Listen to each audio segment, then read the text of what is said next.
And welcome back to the Independent Advantage. This is the series brought to you by ASI Financial Services. And here we speak about how the value of independent financial advice can bring you closer to securing your financial future and making those smarter moves. My name is Nicolette Mashile. I am also known as your financial bunny.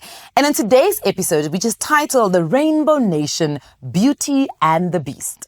And we titled it intentionally this because we want to look at our cultural diversity as South Africans being our superpower, but it also has the other side of it. And the other side of it often shapes how we make money, how we spend our money, how we save, and how we support each other. And with me today, I am joined by two incredible women who live these realities every single day. Lerato Sabata, advisory at Supply Chain Council, procurement strategist and founder of Procurement with Lerato, and Cherise Roberts, award-winning lifestyle, home and motherhood content creator and founder of the Single Joburg Mom blog. Ladies, thank you very much for making the time. Thank you. Let's talk a little bit about the upside, right? South Africans are incredibly resilient, right? If you look at Old Mutual, they created this, or they have this savings and investment monitor that they do every single year. It's a research project. And basically they look at how do South Africans manage, save and invest their finances. It says that 75% of working South Africans believe that their financial situations are going to improve in the next couple of months. They're very optimistic, and this has been the highest since 2020. What are your thoughts around that? We'll start with you, Cherise. Okay, I wouldn't call myself an optimist. I am a realist. I'm not negative either. I am a realist. And I think from my point of view, it can be a tricky one because I am self-employed. So every month is different. I don't know what any month is going to hold and how it's going to turn out. So I suppose in one way I am slightly positive. I have to be. If things aren't looking positive, I am a hustler. Yes. I am a single mother who does not get a cent maintenance, so I have to hustle. My son goes to a private school. He is used to a certain lifestyle, and I want to maintain that lifestyle. Yes. And at the same time, I also have to think about the future. Absolutely. I have to think about at some point he's going to go to university and he's going to need a car at the same time. And right now, I'm like, how am I going to do that? Yeah. So it's twofold because, as I say, I do like to live a certain lifestyle. I have big expenses with having enrolled them into a private school and a bevy of extramurals.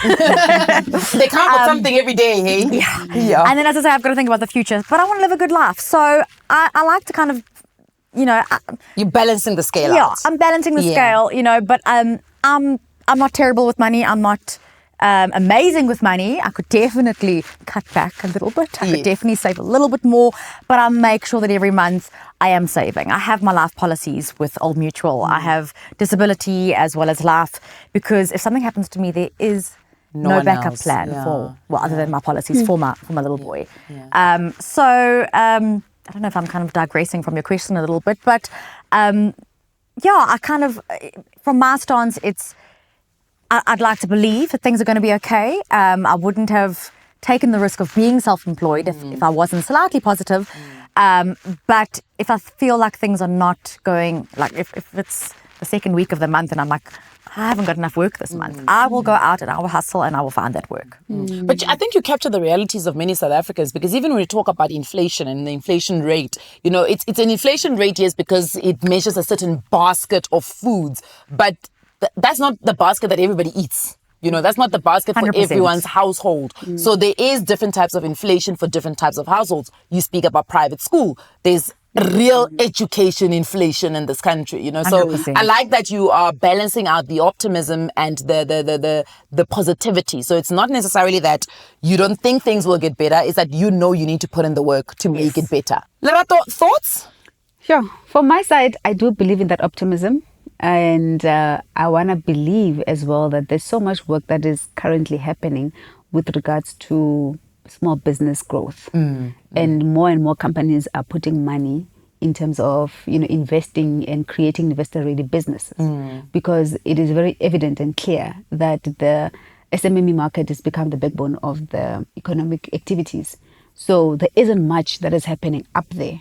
And now we have this, landscape in that we can now empower our communities, the small businesses, the likes of self-employed, how are you professionalizing that so that you find yourself at an advantageous position?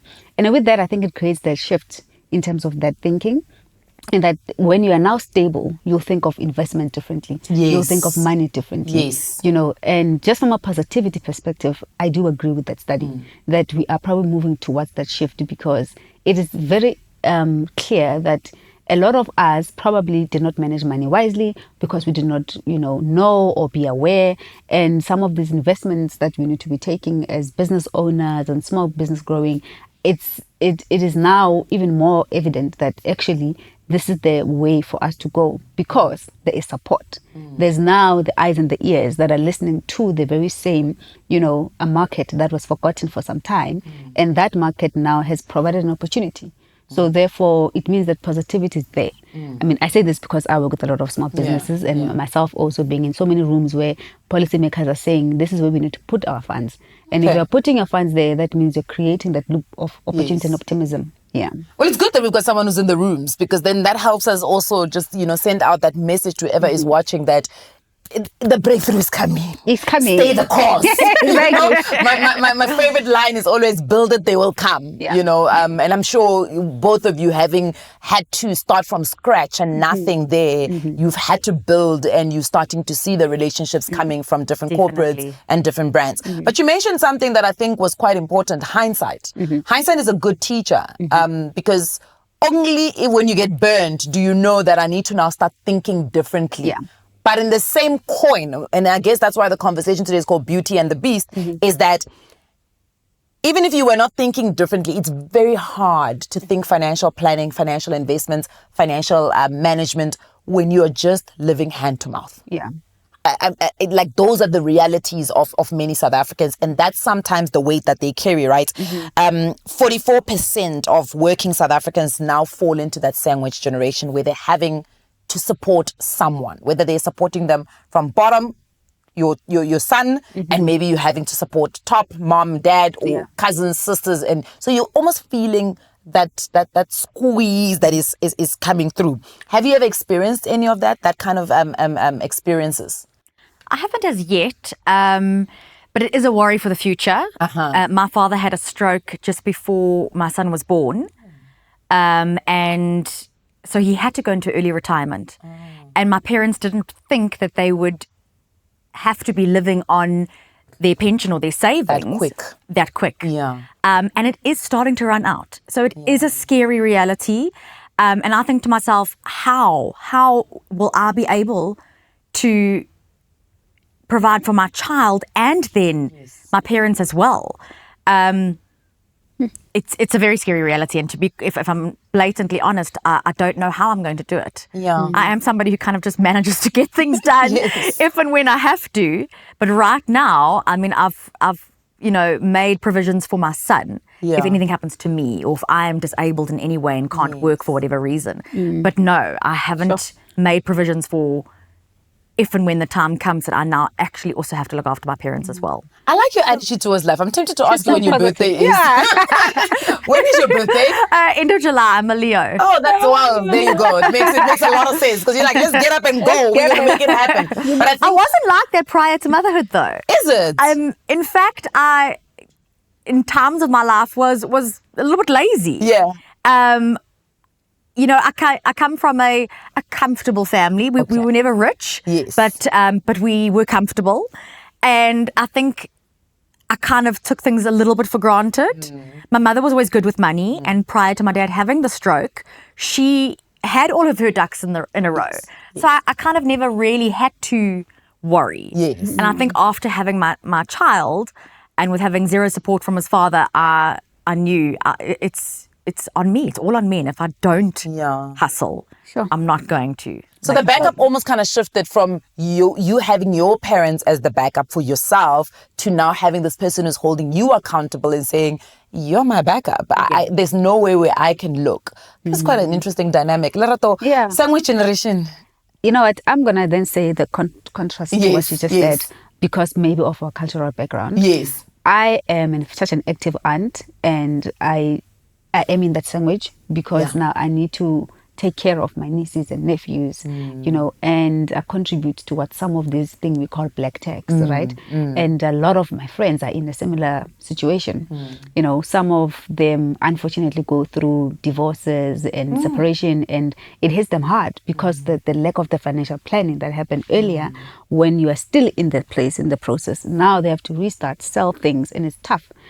And sometimes you don't even know how to come out of this thing because the intention is there and that reality is still there, I don't know when we'll exit that, but probably is this thing of trying to create now maybe different avenues that one can start honestly and, thinking around these things, because we don't have in the black culture, our parents were not financially adverse, like that. You almost follow through what you just saw happening, and all of that. But now our generation is more aware, probably because of social media, the conversations we have now, So there's still that part that is still not solved, and I think it needs to have an opportunity to be, looked at.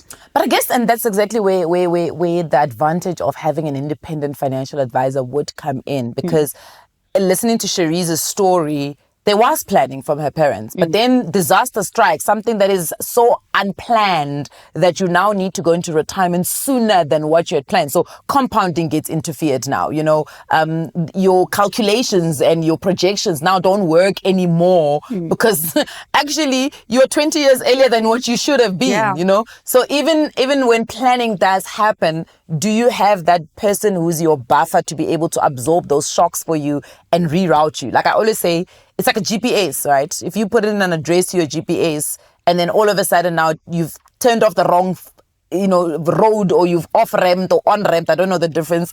Now all of a sudden you need somebody who's going to come and help you reroute back to the goals that you're. But I guess on this case, it's rerouting, and in our case, it's there was never an address. It's there, you learn as you go, or you're just glad that you did not hit that, catastrophe for yourself. Yes. But then you see your neighbors go through that, your direct friends go through that, and maybe because of, again, the cultural dynamics is our parents, if they were successful in being a teacher, a nurse, which my mother is a nurse, typically she would just have a policy, which is funeral. Yes. Not, that type of financial planning. Should anything happen, then we have this compound. I mean, the likelihood is that she's got a pension, though. She probably with a government pension. Yes, that's it. But then she's waiting for that pension. Yes. So what about her kids now that were unfortunately probably not in a particular position to be as successful or whatever? Now you're carrying the extra burden or financial burden of your grandchildren and that spills over, right, to us now that are able.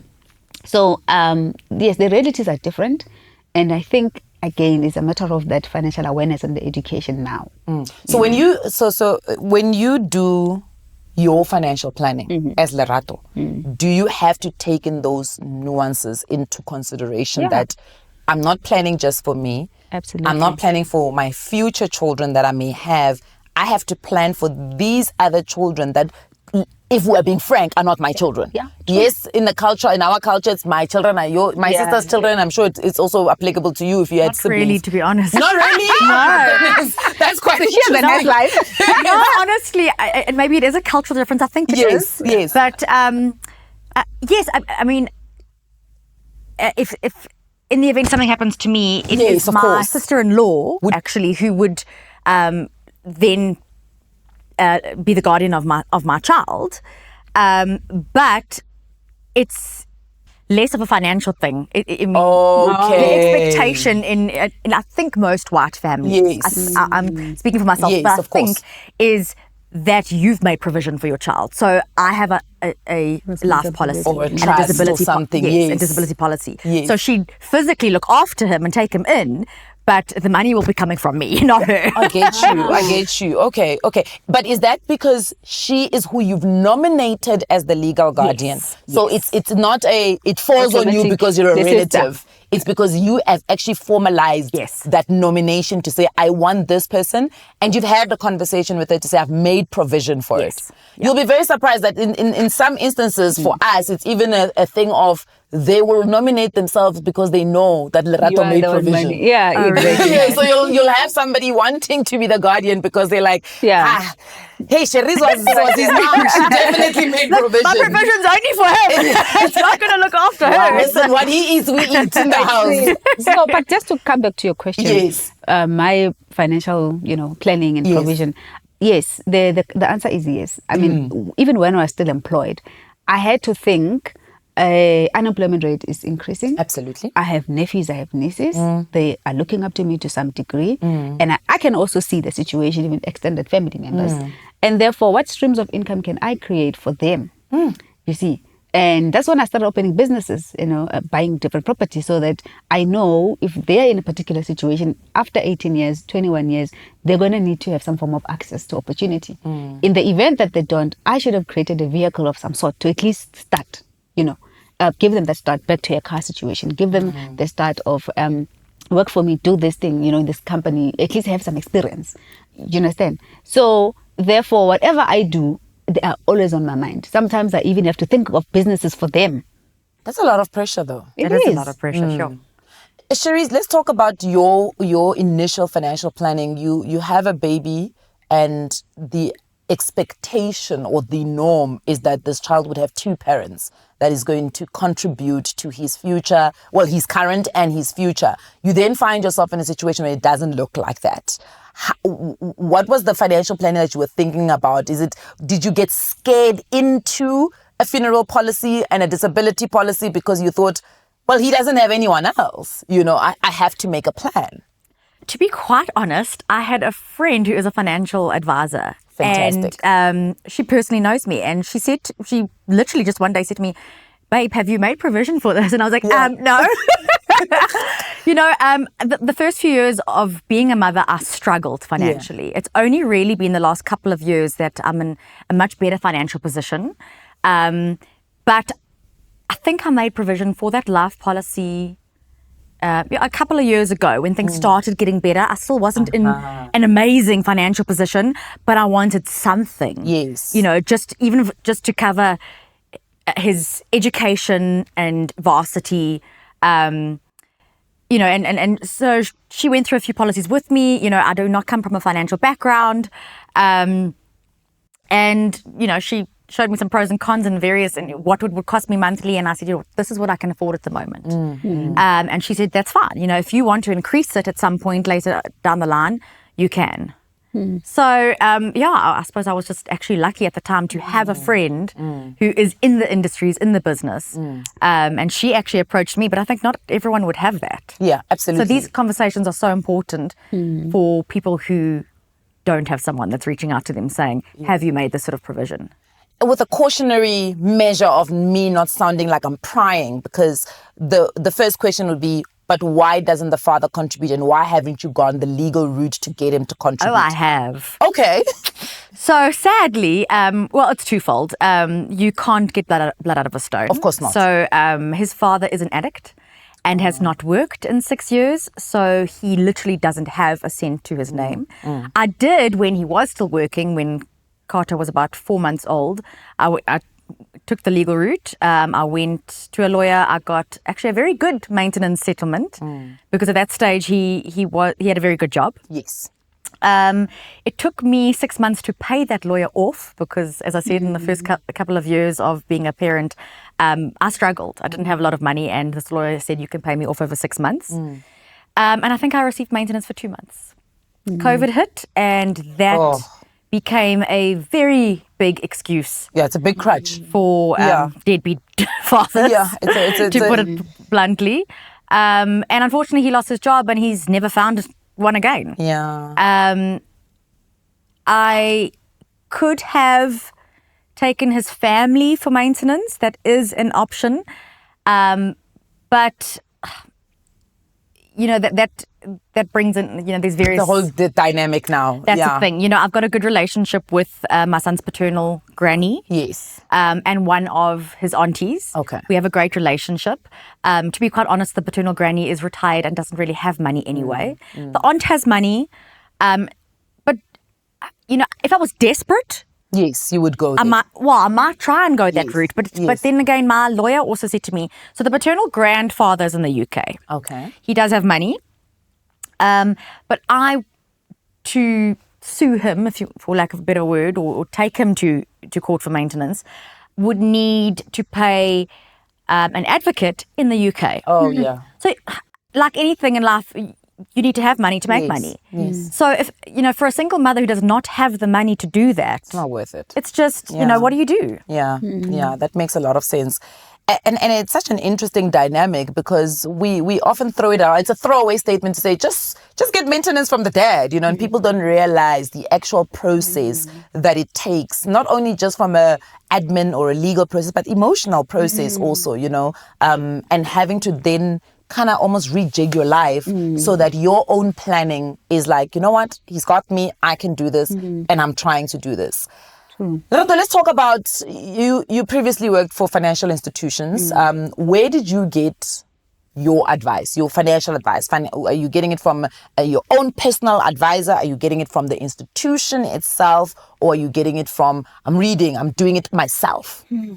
I like that question because firstly, as you grow up, you don't accustomed to having financial savviness, right? Until you start working, at least in my experience. Then actually the first financial advice in a way was when I was still a student when the Blue Bank came in, and I still have the account because we opened the e-plan then. Yes. And I was telling you, if you put 100 rand now, in I think 20 years, you're going to be having so much money. Yes. And it looked like I'm never going to reach that year, but that stuck, as a student. And I think that is one of the powerful time, I guess, to capture someone's mind from a financial perspective, because they were really doing investment thinking, and I did start putting money as I was getting my money from my parents, for lunch and all of that. And maybe that's when the seed was planted. But obviously when I started working, I did not have a financial advisor. It's just a matter of, first thing, you must fix your mother's house. Yeah. Fix this, fix that, make them comfortable, which is common in the black family as well. And that had got zero financial planning. Yes. The only thing I had was just savings, as long as I'm not spending my entire money, Only when I started proper management positions, then you start, being aware of, financial advisor talk, because the bank starts calling you to say, hey, we have a wealth creation manager that can help you do that. And I think that's what happened with me when now the wealth creator manager will say, you have so much, let's see how we can package this, package that. And those that genuinely reach out to you. And from a financial institution perspective, when you join, they do offer the financial advisor, services, and you're not allowed to say no, because you do need to write it somewhere that where are you putting your money? How are you putting your money? Are you comfortable? At least I think it helps, because then it makes you think. And then ultimately, even if you don't take any of their products, but at least you have said, you've done the process, step by step. So I do have financial advisor now. Even when I left and I had my lump sum, I still had to make sure that I put in the right place. But I guess the thing is, you don't just grow up knowing you'll have this person until you are there, And it's interesting because you guys have these two contrasting, I want to use the word nuances because it sounds very English and clever. But earlier on when you started, Cherise, you spoke about, I have to think about my son, if there's a disability, if there's a death, if I die, but also if he gets to college, I need to buy him a car. And it was like, ma'am, what? And then on your side, you're like, when you're starting a job, you got to go fix it home. And, so it's very... So different. It's different, it really because is. the responsibility when you start working comes from you to go plow back home. Yes. Where with your side, you must giving still your get child the a parent start the in start. Yes. So how important is that nuance for you when you are discussing how you're planning your future monies with your financial advisors? How strict are you that, yes, I'm making provision for when I may have passed, but what about this provision for education and making sure that I give him a start? You know what? The car is, it's not the most important thing. Yes. I did grow up in a society or a culture, if you want to call it that, where, I didn't go to a private school. I went to a government school, but I lived in a good area, a good suburb, and it was almost an expectation that you got not necessarily the moment you turned 18 and certainly nothing fancy, but that your parents provided you with a car so you could get to university, get to your first job and back, you know. So they definitely give you that start in the white culture that I grew up in anyway. So I suppose it's because it's what I know and what I came from, it's what I want to provide for my child. But we do live in a very different day and age. Our economy and the pressures of life these days are that much more difficult. You know, I always talk about how I had a lisp when I was a child and, you know, it wasn't, let's send this child to speech therapy at 4 years old. Was these days, every child you hear got of, speech therapy, OT, yes. That's everything. Yes. You know, kids are doing extramurals from 3 years old these days. So the pressure to have your child succeed in life is so much greater. So those financial responsibilities are so much greater. Parents have far more pressure on them financially because of the OT and the extramurals and this and that and wanting the best for our children. And the economy is not also what it was when I grew up. So these days I definitely think giving your child their first car is a luxury. It's not not that it's not a necessity, but it's not a given, put it that way. I think it's going to be a lot more challenging for parents these days, especially if you have more than one child. But I would like to, it is a goal of mine, to be able to get my child, even if it's a little skadonk, to get him from A to B, you know, to get him to his first job, to get him to varsity, you know, a little third-hand Uno or City Golf, that's, you know, the type of car we were given when I was growing up. It's a goal of mine, but it's not, as I say, it's something that I would like to achieve. But the main priority would be getting him into varsity and paying for that. Absolutely. So. Yeah, I just wanted to add, you know, to your question around planning for future. And for me, you know, I have this story, which is very sad that happened to my uncle. That he was, you know, one of the very strong, financially well, you know, men in our family.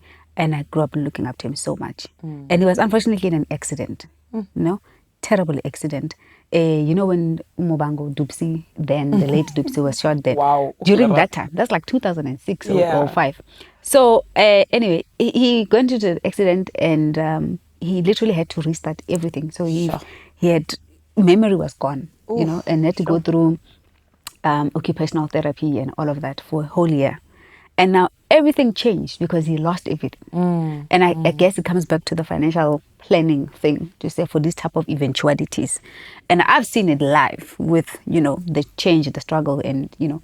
So now with me, I always think, at some point I even thought to myself, I don't want to be rich because I think rich people after some time. Something happens. Something happens. I fear that so much, but I realize it's a matter of having these financial products, planning, what else can you do? That's why one is always working on something. Because you don't want, when you're in this particular position now, you're unable to, you know, fend for yourself. Luckily, my mother was there for him to assist financially and all of that. But also she took that strain, you know what I mean? So now I'm thinking, if it happens to any of my family members, since I don't have children now yet. Everyone's looking at you. Everyone's looking at me. So now if I go through what happened to him, God forbid, what's going to happen to the rest of, you know? So it's the whole family It's the whole family. So now you can see the financial pressure. Effect. Yes. So it's now assisting in what can I do now going forward? And even the conversation I have with my financial advisor is I'm not just thinking around retirement and how luxurious I want to live and me going on holidays and paying off this property, that and that. Is around also how are they going to get access to some of these things should something happen? Or if one of my businesses doesn't work well, then what? You know? So it's the conversation of the planning, it's different. So I was just thinking about, you know, what you're both saying and just tying it to what Cherise was speaking about in terms of the car. You know, I think the car is just symbolic of that start that we need to be able to give, you know, our children. I don't have kids yet, but I think it's one of the things that I worry about quite a lot. And when you mention it sometimes in certain circles, people are like, no, children are children. They will survive. They'll be fine. You want to spoil them rotten because you are not. And I'm like, guys, if I could get someone who can do a study, actual research of children who were given a start at the end of matric, whether it's a car, whether it's an apartment, disciplined children. I was just going to say, look how difficult it is these days to get into owning property. Exactly. Our parents got to start from their parents. Because they got the house. In my culture, Yes. obviously, and that start helped them. Yes. These days, for people to now get into buying property, it is so much later in life. Hard. It's almost impossible. Yes. I've spoken to a follower at one point who said to me that both her and her husband work. Yeah. They both, one of them was actually even a lawyer. So they both have good, decent jobs. And the bond that together the two of them could get them like a 2-bedroom apartment if they were lucky. You see. Our ancestors had big properties, big houses. We had inheritances. So that was your start, or even if it happened later on in life, it was a help. These days, very few people have much to leave their children. There's not an inheritance that you're going to get, or as you say, an apartment, or so.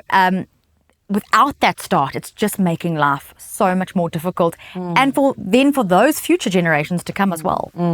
You've actually segued us nicely into our next part of the conversation, because I want to speak about independent financial advice, right? Because as you were speaking, I'm like, oh my goodness, we actually have no assets to pass on, And if you have no assets to pass on, you almost need to substitute them with some sort of good financial planning. So your estate planning needs to be on point. How you're going to let go of those assets, whether it is, getting a life insurance policy that's going to pay directly to beneficiaries, or a life insurance policy that's going to pay into the actual estate, or are you setting up a discretionary trust, or, are you doing one before you are even passing it? So all of those things needs you to have somebody that's literally next to you. And again, you guys had two different experiences, which I want to just quickly go into. Lerato, you spoke about the institution, right? The institution, when you started working, the institution almost kind of took care of or reminded you of your financial responsibility that you need to take, part and parcel or parallel to employee benefits that you got. Then you had a financial advisor. For you, is there a reason, or do you see value in getting your advice from somebody who's independent? Or is it really merely just, I need a life insurance policy now, who can I go to get a life insurance policy? Okay, now I need medical aid or health services. I'm going to a different person to get medical aid and health services. I would go with the independent. Okay. Because of the value that I've seen it has worked with me, especially if you have a really good relationship with them. Because one, they have got no interest whatsoever towards your financial gain. Yes. In a way for themselves. Yes. But it is important to see how they're building a portfolio for you, from a wealth perspective, from a success that you say, this person, they're only helping not you, but your whole family and your future. So, and I find that easier because when you're dealing with one person in that particular way, they're also able to tell you, have you thought about last year, for example? Yes. Which I never knew of it. Yes. Have you thought about this? There's that. You can put 250,000 this, and this is what's going to happen. Then you can achieve your goal there. Maybe if you want to have property, maybe consider, these developing areas wherever and in here, because they are entrenched in the business in Lerato as you being a wealthy person that you really want to be, and safe, and your estate is safe and all of that. And you are also able to ask, I've heard about trust, I've heard about this, I've heard about how does that work, and they're able to advise you to a certain degree and guide you accordingly. So I would go with the independent view, versus me just thinking, oh, I need this, maybe I should go, because then you're just going to get people selling your products that are, at the end of the day, you realize it was not benefiting you, So, yeah. But my argument then would come back to you and say, is that not because your goal is wealth? Because so there's often a difference between somebody who's trying to be wealthy and somebody who just wants, I just need life insurance, I just need funeral cover, and often people look at it like that. They'll say, okay, but she's speaking as somebody who's trying to build wealth. So it's somebody who wants to invest, somebody who wants to do this. And there's some people who are in the market only maybe for risk management strategy. So do you see the difference sitting maybe there, that's why you would need someone that close to you? I'll answer it in this way, ne? Okay. Because South Africa, we are grudge purchasers. Yes. Ne? I think that's our default, right? But when you start having the value of this independent advisor, you realize that they think about stuff that you organically would not be thinking about. Ne? And I'll make us an example. I had an issue with a tenant that decided to sue me for nothing. And I had to pay so much lawyer fees unnecessarily. And I didn't budget for that. I have a business. I don't know, I need to have a cover. Contingency. Yes. You know, a lot of these different things that come with protecting you as a business, protecting me as Lerato Financial, and then how do I plan accordingly? But if I'm just receiving a 35,000 rand salary or I just worry about insurance, car, and this and that, that's only my mind is limited to that particular time. But the independent then helps you think holistically around other things that you can actually mitigate. You see, now I suffered unnecessarily so. When it could have been looked at from... Yes. Yeah. Cherise, earlier on when you're talking about your financial advisor friend, you also alluded to independent financial advice, because you said she showed you different types of policies where a tied advisor will not be able to do that. They could only show you what they get from their specific company, right? So if they are affiliated to a specific insurance house, they could have only shown you that what the insurance house has.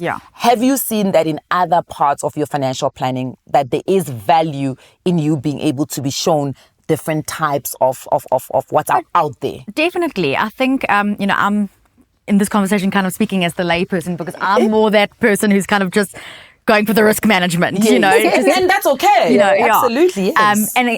Earlier on, you also spoke like some people, they don't have the money to be investing and this and that. I am not there yet. Yes. It was definitely beneficial, because I want to see what type of cover am I going to get, at what price. Yes. Even just at the end of last year, for the first time in 15 years, I changed my household and vehicle insurance. I'd been with a particular brand for 15 years, very happy with them. Yes. But from what I heard, just, in general conversation, it sounded like I was being a little bit ripped off. That you could be happier. I thought I'm spending a lot of money. Yes. My child's going to a private school next year. I need to look at ways of where I can cut down and save. And it was a process I'd never actually done before. And I thought, instead of me just kind of being like, oh, well, that's what insurance costs, let me actually speak to my financial advisor and say, can you give me a range or various different financial houses or Mutual, Discovery, whoever.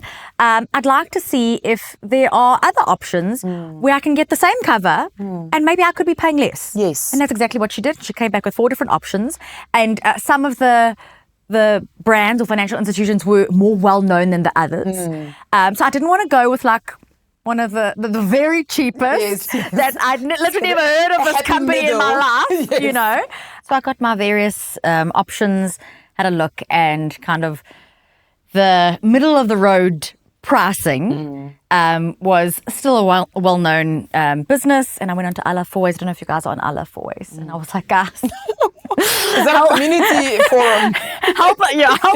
help a mom out.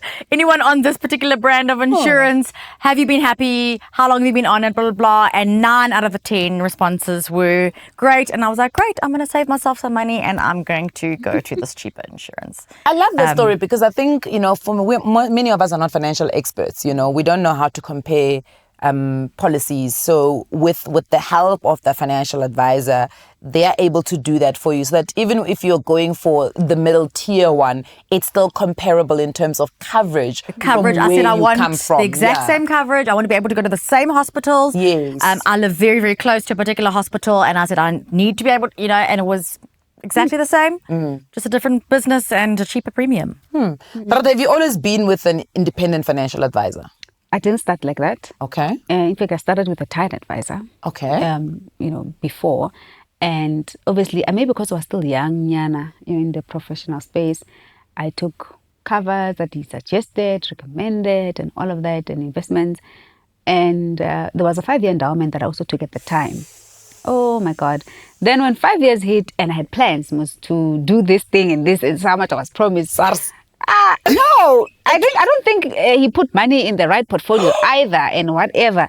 Then firstly, the experience was terrible. It was not the right product. He didn't put in the right portfolio. And also, it was probably outdated at the time, but the organization still had it, right? And then the withdrawal process was a nightmare. Oh. He was nowhere to be found. It was such a mess. So I ended up literally getting half of the money that I was supposed to get. But after what struggle? Because that guy doesn't care. He sold the product, it's gone, it's gone. Yeah. And he made his money in the first year and it was gone.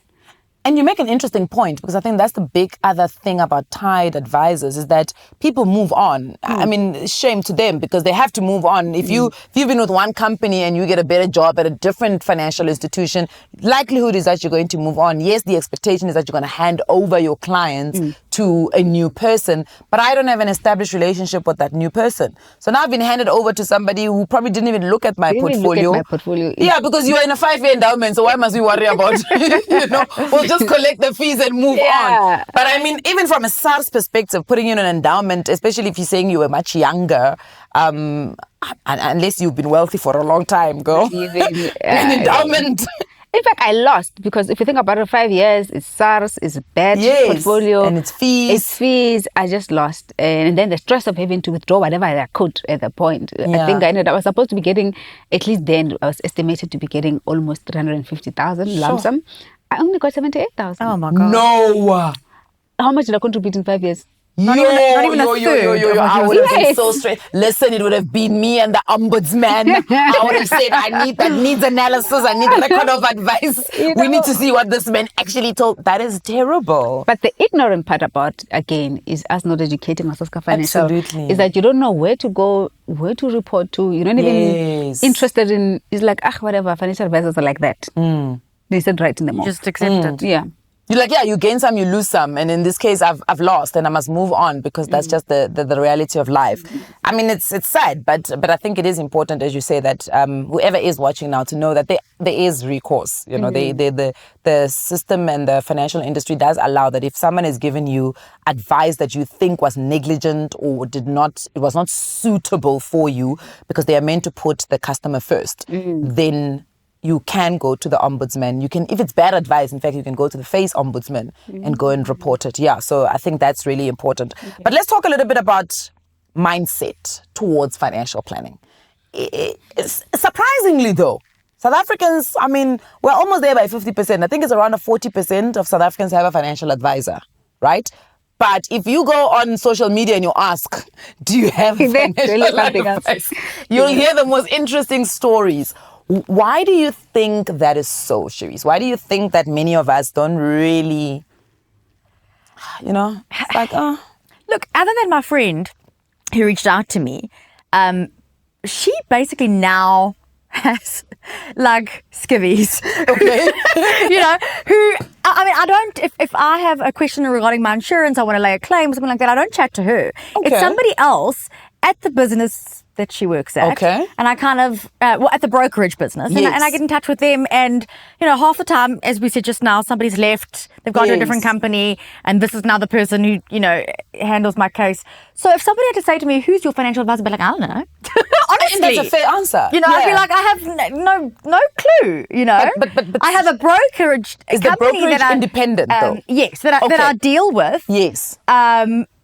And, I speak to whoever responds to my mail. So you don't know who your financial advisor's favorite team is? You don't have that closeness? I don't have that type of relationship. And I would take a guess in saying that most people are in the same situation. Yes, they get hold of a broker from Discovery or from wherever, I don't know if, unless you're a part of private banking, private wealth banking at Investec, or you have a black card, or then you've got somebody that you're dealing with, and you build a relationship with. Well, I assume. Yeah, no, it's for your everyday South African, sketchy there. It's still sketchy. Yeah. I actually remembered what I had wanted to say during the break, right? So this podcast that I was watching with Nicolai Tangent, it's called In Good Company. The lady who's a CEO of an insurance company speaks about the difficulty with insurance, and I'm assuming it's most financial products, is that it's a promise. They're selling you a promise. They're promising you that if something is to happen to you, your son will be taken care of. And it's so difficult to build a relationship with somebody who's giving you a promise because there's no proof of of actual delivery yet. You have to wait until there's an And there's incident. 100,000 T's and C's to that promise. Yes, of course, yes. So it's like you're almost holding your breath that when this thing happens, this promise that this person made me is now going to be realized. And that's what makes it so difficult sometimes for people to do financial planning, because it's like, if I'm buying this cup, I'm getting this cup. I'm going home with it. Yeah. But in financial planning, it's you buy this cup, but we'll give it to you in 50 years. exactly. And you're hoping that the person who promised you in 50 years will still be around to give you this cup. You're paying every single month for that cup in 50 years. Yeah. And I guess it's worse now when it's from an institution and the person that you've dealt with then leaves, or they say the institution has gone down. Now your insurance company has gone down and now you've got no one to go to. Yeah, I mean, it's terrible. I have never taken any product with that institution anymore. And I worked for them too. It's a lasting... It's a lasting sting, you know, that stays. But again, to your question around 50%. Yes, not taking up, yes. You know, I genuinely think that as maybe black families, money is still a very sensitive topic. Yeah. You know, and hardly you would hear us in a braai sitting, someone advises you about money. Unless, I mean, a friend of mine told me about retirement annuity because she was like a sister at work. To say, when you must take retirement annuity, what is that? And she explained what was RA, you know. And I have two. She told me I have two with this bank and with this company. So, and at that point, I don't think we're still, you know, the rebates are not paying yet. You know, the tax, you know, payback period and all of that. So, only then, after she advised me, and that's the small bits and pieces of pockets, you know, we're sitting with people that are intentional. Maybe it's around the circle that you keep too. But otherwise, you're just as ignorant. You're on your own. You're on your own for the most part. Maybe that's the other 40+%. But wouldn't that also be the encouragement to then get somebody? Because you know you're on your own. It doesn't click, Nicolette. I just got a job. I have my siblings. My sisters are not working. Yeah. My home, there's no TV. There's no DSTV. All I'm interested about is me having to pay DSTV at home. My mom, new TV. You know, I want to buy a car. I don't care about financial planning. I'm not even going to think about it until I'm probably in a particular situation or read or at work. If I'm working for corporate, I make you go and attend this because it's that. Then you start being introduced to. And I think majority of, you know, average South African probably still experience that from a cultural perspective. Yeah. And I think the financial advisory industry still needs to do a lot more work. You know, we throw around statistics like 6% of South Africans can retire comfortably, or like many South Africans. And when we talk about the retire comfortably, we're talking about that replacement ratio of replacing your current income up to 75%. And that's difficult. But also, if you don't have an advisor, who's going to tell you that you need to replace up to 75%? You just think, as long as I'm contributing to some retirement annuity, I'm fine. But in many instances, when I speak to people and I'm like, please go into the retirement calculator and calculate what you currently have, what you're contributing, and when you want to retire. And it's the biggest shock of people's lives. Because all of a sudden it says you need to add 18,000 extra into your savings every month. And you're like, where will I get 18,000 rand disposable income? Exactly. Where? You know? And you know what? Also to add on to that, there's a guy who once retired at one of the corporates I worked for. And he's still very fresh, but he had reached his retirement age. And that guy was crying the whole month. Because he suddenly realized. He doesn't have enough. He doesn't have enough. He doesn't have enough. And it's not government where you're going to be now earning a particular percentage. Yes. Your salary is gone month end. And he still had issues of, you know, his nieces and whoever he takes care of. And you know, I remember how terrible he used to cry. It's like, I don't want to go. I don't. That's so heartbreaking. But you see, it's so heartbreaking because you work for so many years and you suddenly realize that this pension money that you're going to get is just that lump sum that's it. What am I going to do every day from a mindset perspective? And people are living longer. Yes, people are living longer now. You have so many expenses. And those are also some of the things that will make you wake up to say, Ush, yeah, ne. He didn't think he was going to reach 65 at some point in his life. But you're there now. And it comes quicker than you think. You're depressing me. You're depressing me because this is the realities of many South Africans. As I think we were speaking earlier on about, you know, the diversity of and how exciting South Africa is as a country. It's an exciting country. We have, you know, characters in this country, but we all can come together commonly under this financial issue, the financial planning issue. I think it's a reality, even though the nuances are different for cultures, whether you are from a white family, a privileged white family, or a comfortable white family, a black family. One thing we can all converge at is the fact that financial planning for some of us still feels a little bit far away. And I think it gets worse in this DIY space that we're in. I mean, we're tech savvy. We're digital first. You don't need a financial advisor to get certain financial products. Do you find, Cherise, that because we are such do-it-yourself people, we are finding alternatives to financial products? We are finding alternative ways to save, invest. We're not doing the old ways of investing. We're saying, oh, but I'm investing in my content creation. Or I'm investing in building my followers because I know that translates to actual tangible money. Yeah. Definitely. For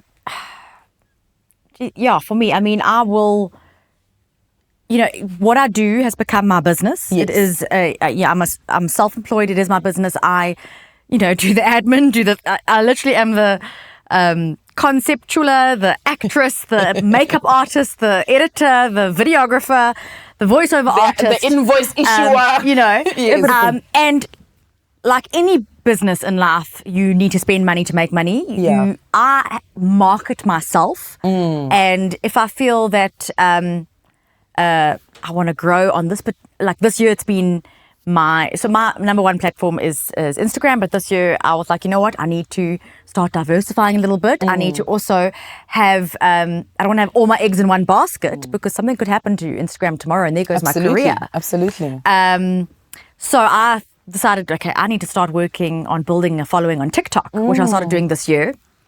And TikTok, the people on there are very different to on Instagram. On Instagram, you can have a viral reel that has 5 million views. Yes. You might get 3 follows. Yes, of course. People are stingy. I don't know what it is on Instagram. Yes. They're like, very bougie love your reel, but I'm not going to follow you. Like, why must I follow you for one great reel? Yeah. TikTok. Everyone follows you. The most average reel ever. Yes. And people are like, follow. Yeah. So I was like, okay, so you can actually grow a lot quicker on TikTok. Absolutely. So and it's a cheaper platform to boost or promote. So I really don't mind, and I promise you, sometimes it can be as little as 40 rand. I'm like, I'm going to put 40 rand into that video. I'll get 20 new followers. So you can actually be like, wow, okay, so this month I'm going to invest, 500 rand into TikTok. And build my followers, which, the more followers you get, the more campaigns I'm going to get. Absolutely. So it literally is spending money to make money. It is marketing myself. I don't know if I'm answering your question. You are. and you actually leading me to the next question, because the next question I want to ask is, in your planning, are you planning to pass those platforms on to Carter? Because these are the new age assets. I mean, in our first episode of this podcast series, we speak about the great wealth transfer. And part of that wealth transfer is not just money, it's assets, it's leadership, it's different types of culture and policy changes that are transferring through 5 different generations, of people. So we're going to get to a point where this TikTok account is an asset that you can pass on to him. So have you thought about that legacy planning? Yes and no. Okay. So it's funny. I grew up in a family of entrepreneurs. My father was self-employed, his father was self-employed, my brother's self-employed, and I am now self-employed. Yet, I've studied 2 degrees, and studying wasn't an imperative thing in my family because of the type of family that I come from, or entrepreneurs. But it's funny, I'm like, Carter must study a degree. Yes. He must, not just a degree, a qualification. Yes. He must be a specialist. Yes. Because anybody can get a BA or a BBA or a BCom. Don't speak like that. We have to write those essays. It's like, there's a part of me, maybe an old-fashioned part, that is like, he must be a doctor or a chartered accountant, or, I get you. But then, look what I do. I mean, 5 years ago, I would never have thought that this was going to be my full-time profession, or that I could make as decent a living as I'm making now. So there's the yes and no part of it. But then Carter actually has an account. He is a kidfluencer. Oh, fantastic. But I don't, just purely because of time, work, because obviously I'm the one working at it currently. Yes. He's 6 years old. Yes. I don't put as much time and effort into it as I could be and as I should be to grow it. He's got 5,000 followers. But every now and then he'll get... look, for a kid it is. And I should actually work on it more, because also we've the whole title of this podcast, and we've been speaking about our different cultures. He is one of, that I know of. Yes. 2, I kid you not, white kidfluencers in the entire country. Oh. That is it. That's interesting. That is it. So he could get a lot more work if I made more effort in it, because most campaigns want to be culturally diverse. Yes. And they might have 80% kids of color, but they will say we need at least one white child in our campaign. So he could probably actually get a lot more work if I put a little bit more effort into it. Especially the cereal companies, clothing companies, they love that diversity of South Africa. And with me being an ex-performer, he naturally has this big personality. Oh, that's fantastic. He is confident. He's been doing drama since he was 3 years old. He's confident. And funny enough, he's not into Disney or watching TV or series. He is into watching YouTubers. That is his thing. Oh, wow. He's on YouTube watching other YouTubers or kidfluencers unboxing toys and blah, blah, blah. So, he very much could go down that road. But the it's a fear. Old-fashioned part of me is like, you must get a degree. Yeah, you want some guarantees for him. So, I'd love him to, maybe when he's 12 years old or a little bit older, continue. I've built a little, it's that start in life that we've spoken about. I've built a little platform for him. And if he does show an interest in it, I definitely feel like he could then take on that platform himself and work on it. And if he wants to build it, he can. Last year he did a campaign for a retailer where even with his just 5,000 followers, because of usage rights and this and that, he was paid 40,000 Rand for one reel. Wow. So there's money in this industry. Yes. The only thing is we don't know, because it's still a relatively new industry, we don't know what the future holds. Absolutely. Yeah. So that's why, I like to play it safe. I'd like him to do as well in school as possible. Absolutely. Yes. But I would love to share my knowledge and with him, and if he can, even as I say, even if it starts off as a little pocket money on the side, why not? He currently gets toy campaigns, and he does toy campaigns, and I'm trying to instill the value of work and making money and work ethic. So I know a lot of people are against kids doing content and against kids working.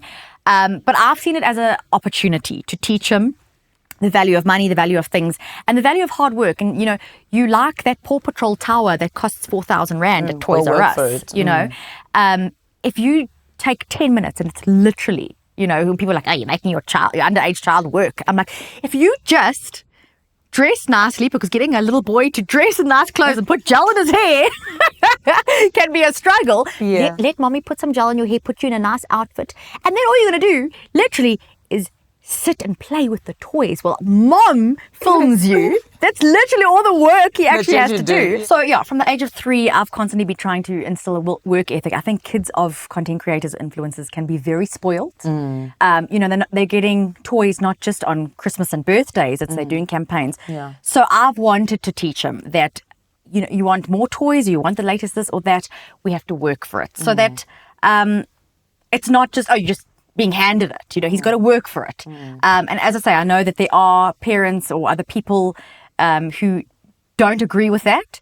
But I feel like if you can turn something into a valuable life lesson or a learning experience for your child who's going to go into the big world one day and work, and you are instilling that in them from young, I don't see how that can't be positive.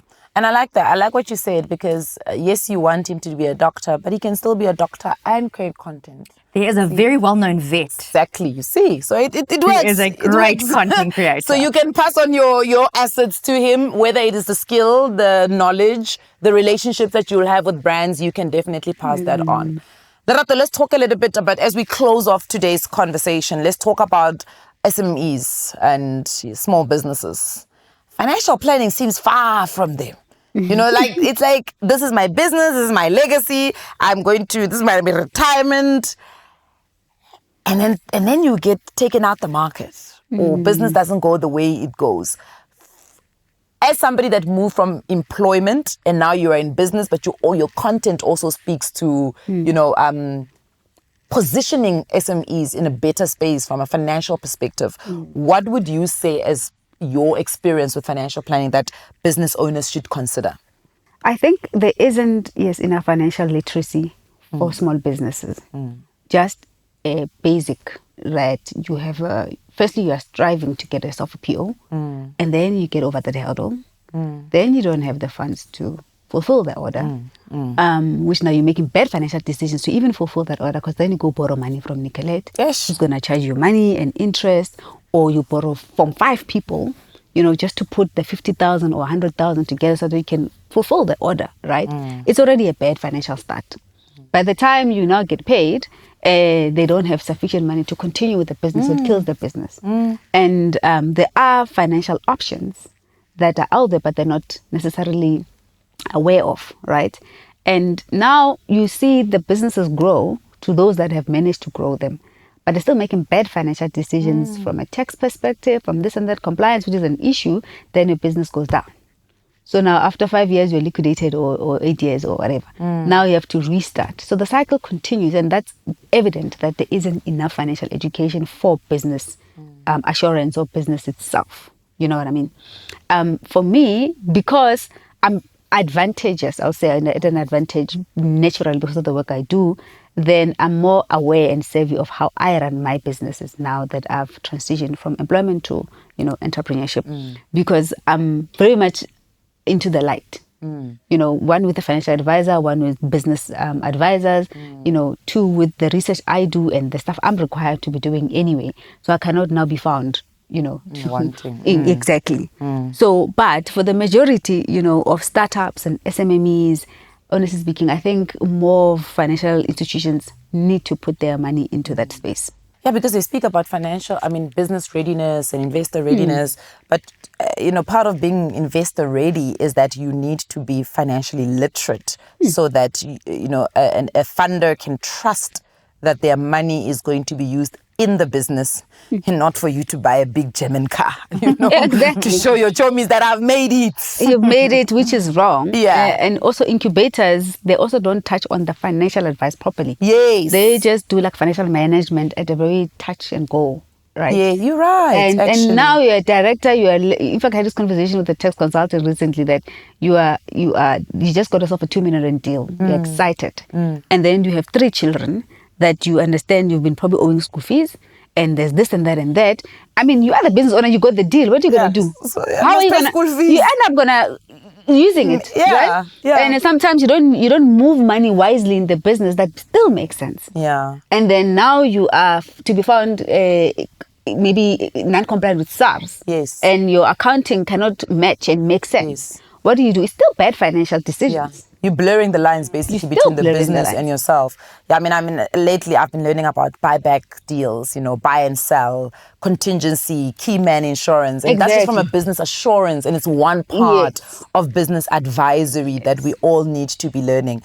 But you guys have been absolutely fantastic. I wish I could speak to you more because this conversation felt so real, so honest, had vulnerable moments. And I guess when you are in a room where you speak about the diversity of South Africa and the differences without being it being a fight. We're sharing. We're learning and sharing. But also sharing information so that we are kinder to each other, because when you do see me not being able to buy a car for my child, please know things are tough. I'm building a stoop there at home. Exactly. And when you see a Cherise or a Carter having a car when he gets to matric, please remember his mom's sacrifices. Because that's what she wanted for him. It's not that she's rich and all white people are rich, and they've got, what capital? I don't even know what it's called. It's because there are sacrifices that have had to be made. So thank you very much. Thank you for your honesty. Thank you for joining us. We really do appreciate it. Thank you for having me. having us. Thank you. It's been awesome. Yeah, and that's how we wrap up this episode of the Independent Advantage, brought to you by ASI Financial Services, where we are making sure that the value of independent advice allows and helps you to make the right money moves for yourself and your family to build that future legacy. Today, we explored what it is like to really use your financial planning to honor your culture, your family, your identity, but while still putting in those building blocks for your wealth creation and independence. Because the beauty of South Africa is in our diversity, but the power is absolutely planning for it. If you'd like to keep learning from South Africans who are shaping business, innovation, and financial resilience, please do check out ASI's other podcast, The Biz Exchange, created especially for entrepreneurs and SMEs. You can also listen to the Independence Advantage and The Biz Exchange on Spotify. Join us next week as we unpack employee benefits, the advantage of independence. How do we make sure that employees get unbiased financial advice so that they can make the right moves for themselves and their families? I will see you guys on the next one. Bye.